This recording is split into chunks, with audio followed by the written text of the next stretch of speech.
अयोध्या नगरीमध्ये 22 जानेवारी रोजी भारताचे पंतप्रधान नरेंद्र मोदी यांच्या हस्ते प्रभू श्री रामचंद्र यांच्या मूर्तीची प्राणप्रतिष्ठा करण्यात येणार आहे।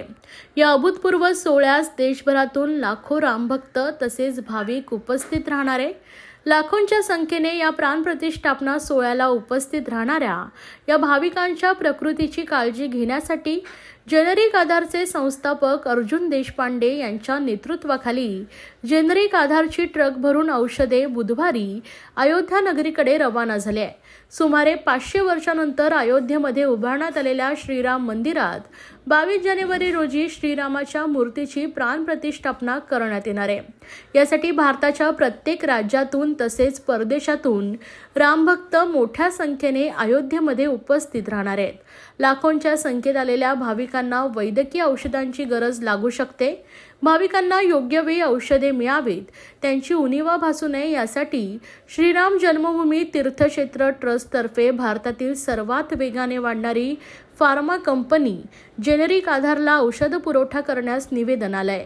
याचा स्वीकार करीत 21 वर्षीय युवा उद्योजक जेनेरिक आधारचे संस्थापक अर्जुन देशपांडे यांच्या नेतृत्वाखाली पहिल्या टप्प्यात बुधवारी 3 जानेवारी रोजी श्रीराम जन्मभूमी तीर्थक्षेत्र अयोध्या येथे विनामूल्य औषधे रवाना करण्यात आले आहेत। आज जेनेरिक आधारच्या माध्यमातून अयोध्याला आपण मेडिसिनचा सगळा साठा जो तिथे राम भक्त मोठ्या प्रमाणामध्ये 22 तारखेनंतर येणार 1-2 महिन्याकरता 50 लाखच्या संख्येच्या हिशोबाने लोकांची भाविकांची तिथे येण्याची शक्यता आहे। त्याच्याकरता आपल्याला आज राम जन्मभूमी ट्रस्टच्या माध्यमातून चंपकरायजी असतील, स्वामी गोविंद देवगिरी महाराज असतील, यांनी आपल्याला ट्रस्टच्या माध्यमातून निवेदन केलं आणि आपण एकमेव अशी भारतातील फार्मा कंपनी जी आज मुफ्तमध्ये अयोध्याला मेडिसिनचा साठा देते। कारण तिथे जे पण भाविक येतील, जर का तिथे आज थंडीचं वातावरण आहे, त्यांना कधी पण पॅरासिटामॉल लागले, ॲझिथ्रोमायसिन लागले, नेसेसरी मेडिकेशन आज आपण ट्रक भरून इकडनं अयोध्येला रवाना करतोय। आणि मी मानेन की माझं सौभाग्य आहे, माझ्या पूर्ण जेनेरिक आधार टीमचं सौभाग्य आहे की आज आपण जे 500 वर्षानंतर